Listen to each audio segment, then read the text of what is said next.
Hello, my name is Shayma Ellahi, and today I'm going to be talking about what it is like growing up in two different cultures.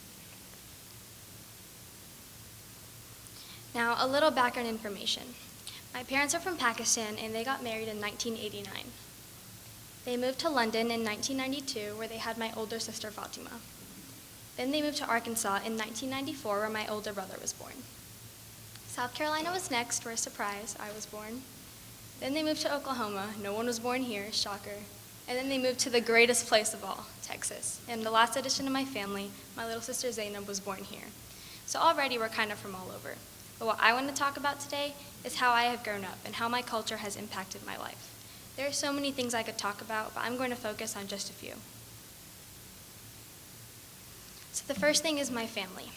Not just my parents and my siblings, but my grandparents, uncles, aunts, cousins, and all of the other people I am somehow related to, but I can't remember exactly how, so I just call them my cousins too. Now, when you all think of a big family, you're probably thinking maybe 6 or 7 aunts and uncles, maybe 12 or 13 cousins, but when I say I have a big family, I mean big.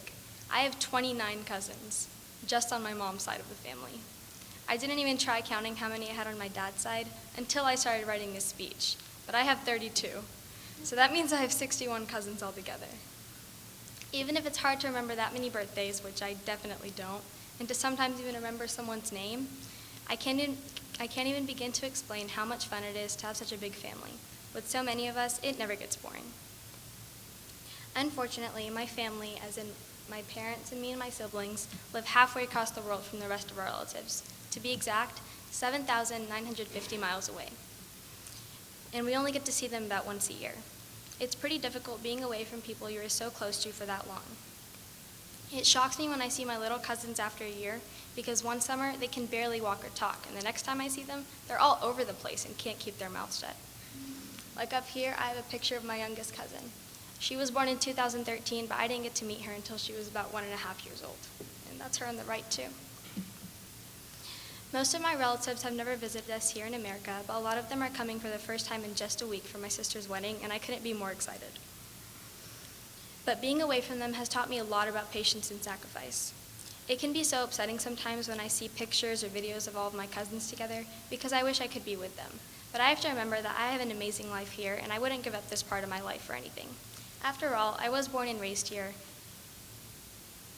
and I wouldn't give up this part of my life for anything. And as for sacrifice, my dad left his entire family and came here to follow his dream of becoming a cardiologist. That inspires me to never let anything get in the way of reaching my own goals.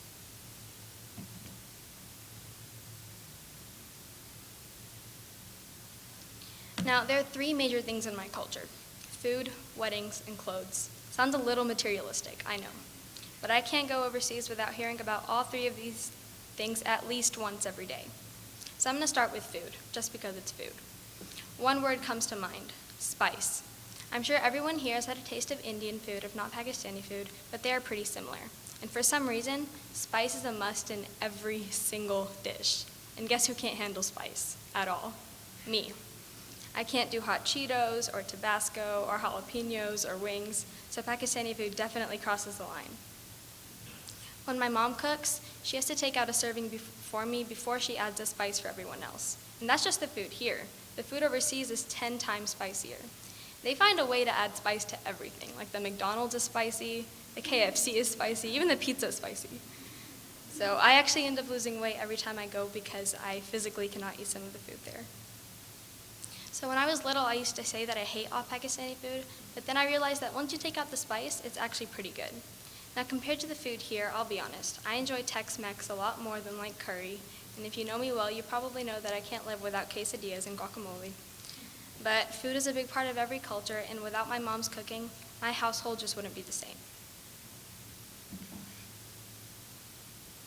The second thing is weddings.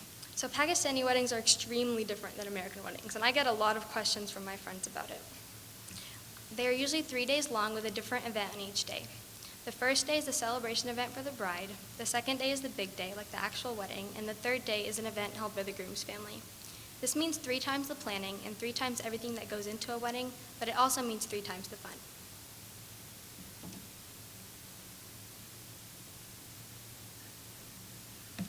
The third thing is clothes, specifically the fancy clothes that we wear to like parties and weddings. Pakistani clothes are exhausting to wear.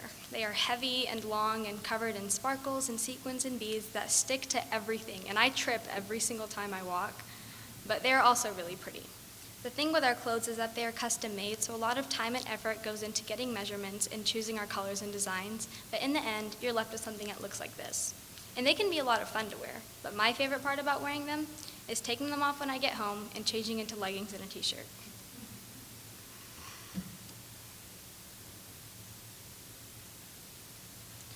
The last thing I'm talking about today is traveling. Since my family does live halfway across the world, it takes us 2 flights to get there.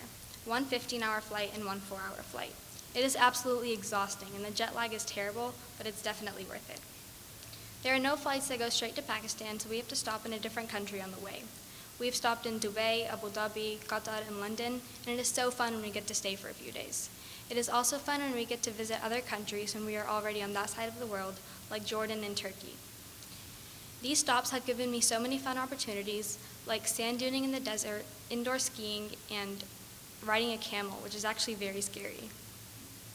Not only do I get to see new places and meet new people, but I'm also introduced to different cultures and learn so many things. Like when I was in Jordan, my family visited Petra, a historical city that's over 2,000 years old. It's amazing seeing sites like this, and if it wasn't for my culture, I don't think I would have ever gone to these places. I have loved growing up in 2 different cultures. It has definitely made me who I am, and I can embrace my roots while still becoming more Texan every day. And Miley said it best, I get the best of both worlds. Thank you.